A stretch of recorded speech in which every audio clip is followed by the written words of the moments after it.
you're hearing this, it means I survived long enough to tell it. I first heard the whistling in mile marker 422. It didn't come from the woods above, it came from the ground beneath my tent. My name's Kyle. I was 26 when this happened. I've been hiking the Appalachian Trail alone for 18 days. My plan was to cover the southern section from Georgia to Tennessee, just over 300 miles. I wasn't new to backpacking and I took the whole thing seriously. GPS watch, food packs, bear bags, even the satellite beacon for emergencies. The nights were cold, the blisters real, but the peace was unlike anything back in the city. Out there, time stretches in weird ways. You notice things, wind currents, cloud weight, how pine needles change sound when they fall. I made good time by day, then camped alone at night. No service, no signal, just me, my tent and the mountain silence. It was my 6th night when I chose a spot near mile marker 422. It was flat, isolated and far from the usual shelters. I wanted peace, but what I got instead was company. It started like this. I just crawled into my sleeping bag, zipped tight, reading an old trail guide by headlamp light. Then I heard it, a whistle, but not from the trees, from beneath me. 3 slow notes, like someone humming through cracked lips.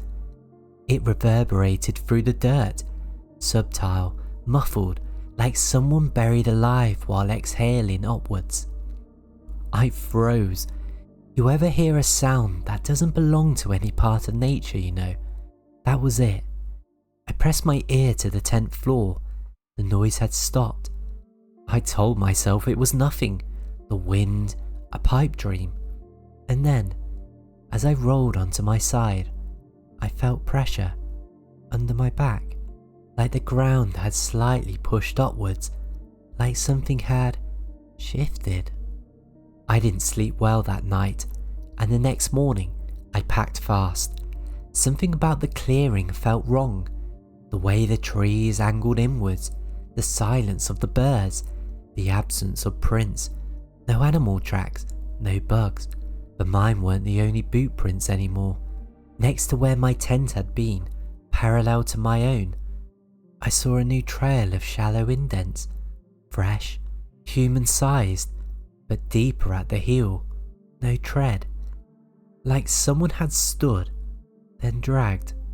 That night, I kept hiking after sundown, just to put distance behind me. By 11:40 p.m, I was too exhausted to go further. I set up camp on a ridgeline near a cliff face, and as I unrolled my mat, I found a note inside my pack, folded, creased, on faded paper. I heard it too. That's all it said, in handwriting that wasn't mine. That night, the whistling came back, this time louder. Same 3-note tune, same broken rhythm.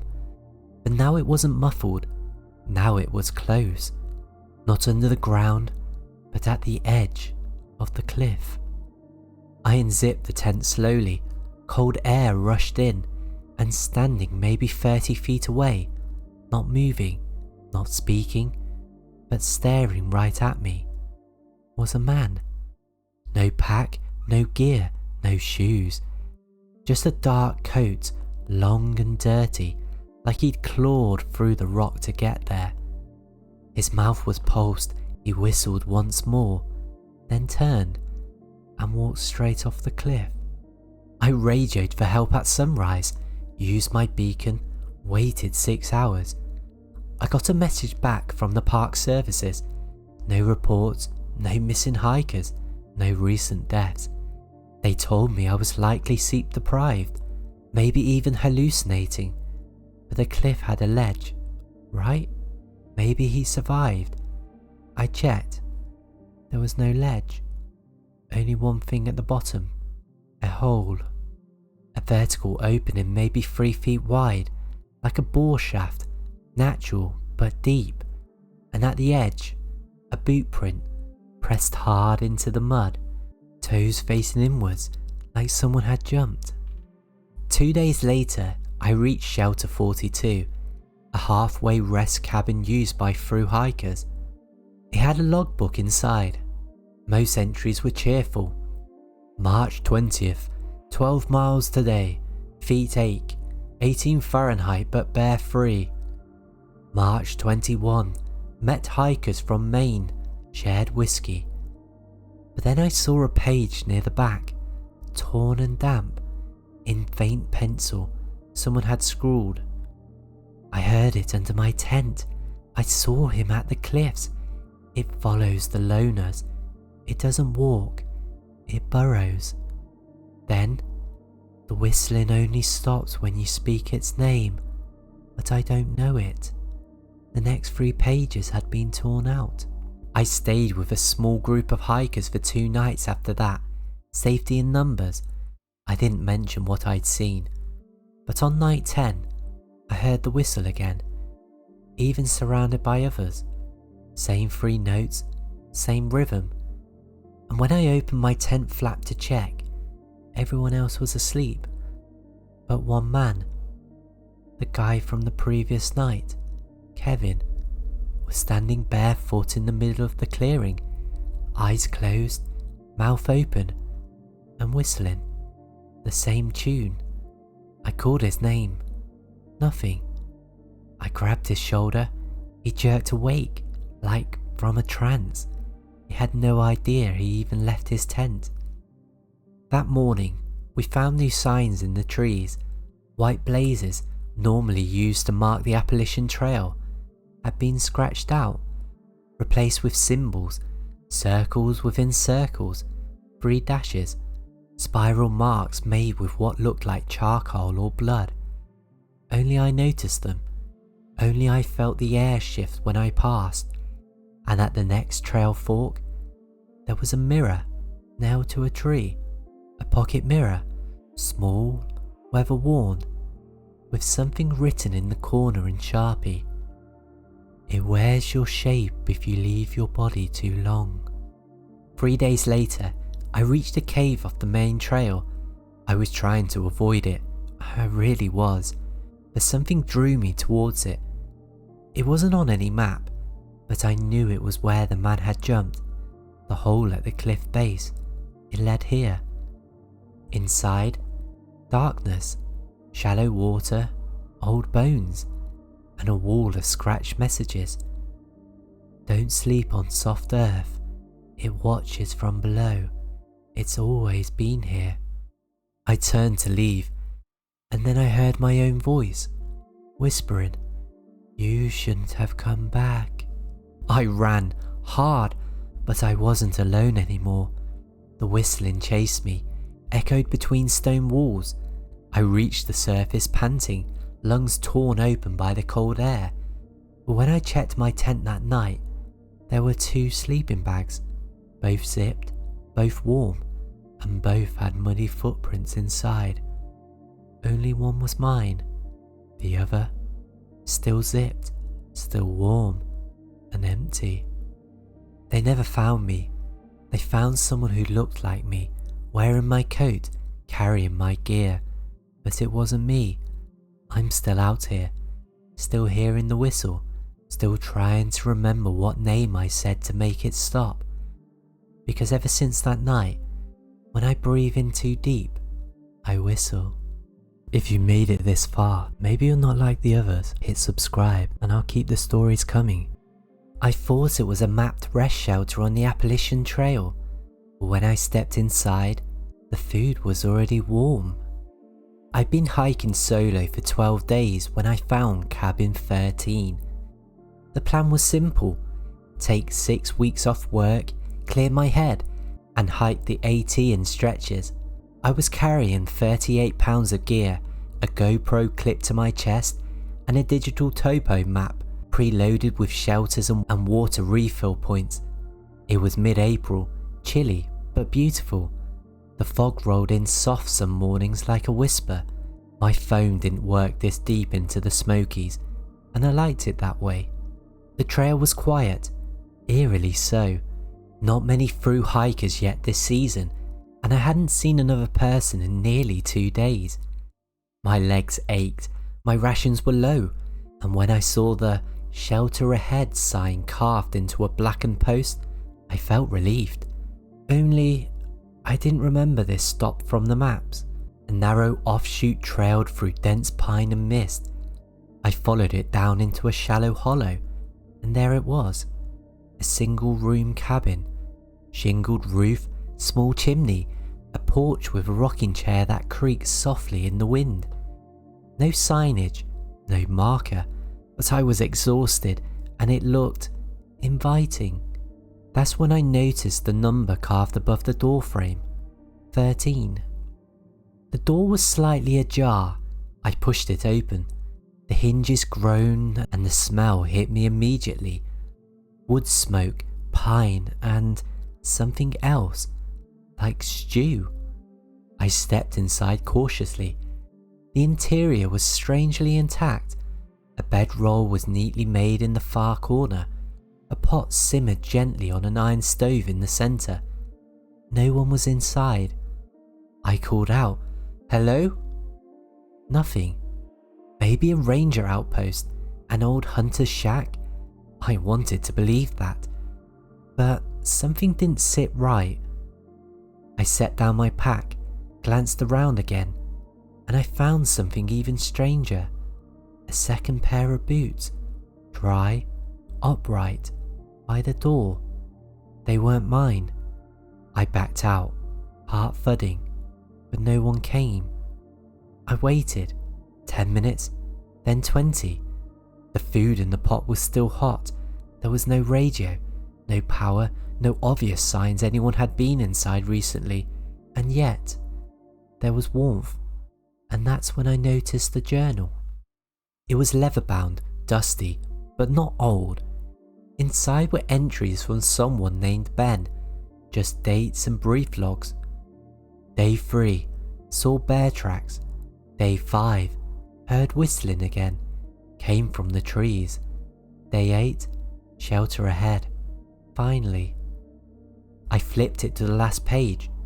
Day 11, found the cabin. Number 13, food already cooking. No one home. Stayed anyway. My blood ran cold. That exact thing had just happened to me. I looked again. The date on the entry? 4 days ago. I should have left. I should have packed up and walked back to the trail. Darkness be damned. But I didn't.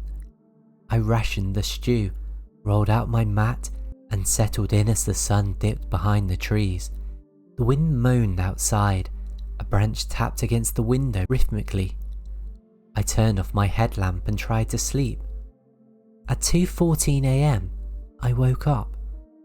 The rocking chair on the porch was moving, not swaying gently, but rocking hard. I lay frozen, listening. There was no wind, no footsteps, just that steady creak. I got up, heart pounding, and peeked through the small square window. The chair was still, completely still, but I could have sworn. Then I saw the boots. My boots. They'd been by the door. Now, they were facing the bed, as if someone had stood in them while I slept. I left at first light. No breakfast, no coffee, just shoved everything back in my bag and got out. But when I reached the trail junction, the path was gone. I retraced my steps, circled, used GPS. Nothing. The trail no longer existed. Cabin 13 sat behind me, exactly where it was, unchanged. Panicked, I decided to search the cabin for supplies, clues, anything. That's when I noticed the door. A second door. Small, waist high, near the floor behind the stove. I hadn't seen it before. I opened it. It was pitch black inside. A crawl space, dirt floor. Something scuttled back into the shadows. I shone my light in. There were carvings on the walls, hundreds of them, numbers 13, 13, 13 over and over, and bones, tiny bones like rodents maybe. No, they weren't all animals. I saw a child's shoe, half buried. That night I made a fire outside and stayed awake. At 3:12 a.m, I heard it, a knock. Not on the front door, not on the cabin wall. It came from inside the crawl space. A knock, knock, knock. Then a voice, faint, raspy, female. "Don't answer." I froze. Then again, louder. "Don't answer the door." I backed away. The knocking grew faster. A knock, knock, knock, until I suddenly stopped, and I was alone again. I don't remember collapsing, but I must have. I woke up in a rescue tent. Apparently, a park ranger had found me wandering half a mile from the main trail, delirious, no shoes, repeating something over and over. He handed me my bag. Inside, a journal, still open to the last page. Only now, the last entry had changed. It read, "I kept answering the door, but no one ever knocked, and my boots never recovered." Sometimes, when I'm alone at night, I hear it again, the knock, and the voice that follows, "Don't answer the door." I never do, but one day, I think I will. If you made it this far, maybe you're not like the others, hit subscribe and I'll keep the stories coming. I went off grid to hike the Appalachian Trail alone, but I wasn't alone. Someone followed me for 6 days, and they never made a sound. I'd always romanticised the idea of a long, solitary hike. I was 29, burned out from city life, and single again after a brutal breakup. So I told my job I needed a sabbatical, packed my gear, and I flew down to North Carolina to hike the southern section of the Appalachian Trail, solo. Start near Climman's Dome, go light, cover 70 miles in a week, and lose myself in the trees. I wasn't looking for enlightenment or some grand transformation. I just wanted silence, and I got it for the first 2 days. Those first few miles were exactly what I hoped for. Crisp morning air, the damp scent of moss and earth, old growth trees groaning softly in the wind. No traffic, no voices, no digital noise. But on the third night, everything changed. It was just past midnight when I heard the first crackle of dried twigs outside of my tent. I froze. There are plenty of animals in the Smokies, bears, bobcats, coyotes, but this didn't sound like an animal. No sniffing, no pawing. It was 2 precise crunches, then silence. I lay there, holding my breath for what felt like hours. Then I reached for the zipper and peeked out. Nothing. I told myself it was probably a raccoon or a deer, but the pit in my gut didn't believe it. Midway through the next day, I reached a small clearing to refill my water. That's when I noticed it. A pile of stones arranged in a circle.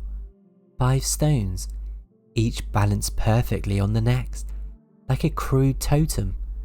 Weird, but hikers leave strange markers all the time, so I ignored it. That night, I set up camp near a bend in the trail. It was remote, cold, so I built a fire and I cooked some instant rice. For the whole time, I had this gnawing sensation, like I was being watched. When I turned in for the night, I zipped my tent tight and I kept my headlamp nearby, just in case. I woke up to footprints, not animal tracks, bare human footprints leading from the edge of the trees to my tent. They were fresh, still damp with morning dew. No shoes, just skin on dirt. But here's the worst part. They stopped inches from the flap of my tent and then turned back. They didn't circle the tent, didn't wander off in different directions, just came and left. I didn't move for hours. When I finally packed up and started hiking, I couldn't shake the image from my mind. The prints were too large to be a child, too narrow to be a hiker, and who the hell hikes the Appalachian Trail barefoot? I passed one hiker that afternoon, an old man with a white beard and a limp. I considered telling him what I saw, but something stopped me.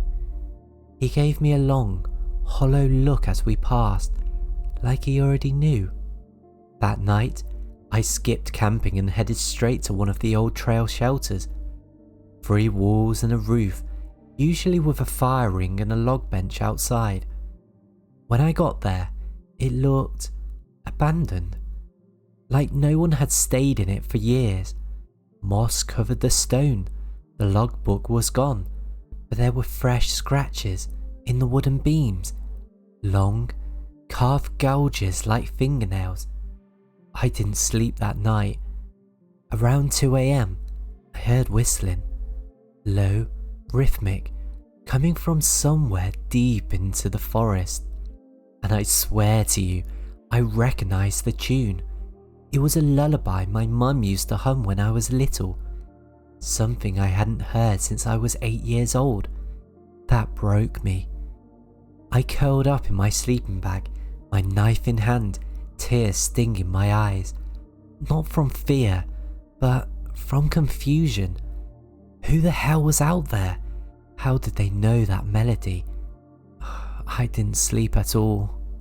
I woke up the next day to a pile of stones again, this time inside the shelter, right at the foot of my bag. 5 stones, stacked in a perfect spiral. That was it. I bolted. I didn't eat, I didn't pack properly. I just grabbed my essentials and ran. Every few minutes, I'd hear branches cracking behind me, or I'd see a figure shift between the trees. But every time I turned around, nothing. Then I saw it. A figure, 50 meters back, tall, naked, covered in mud and black paint, standing perfectly still, like he'd been carved from the forest itself. When I moved, he moved. I sprinted. I don't know how long I ran, only that by late afternoon I hit a service road. A couple in a pickup stopped when they saw me waving like a lunatic. They drove me into town, and when I told the ranger what happened, he looked at me like I was crazy. "There's no shelter out there," he said. "That trail's been closed for 10 years. Fire wiped it out." I didn't argue, I just nodded and left. A week later, I was unpacking when I found something strange at the bottom of my rucksack. A small, flat stone, carved with 5 tiny notches. I didn't put it there, and I haven't hiked alone since. If you're hearing this, it means I survived long enough to tell it.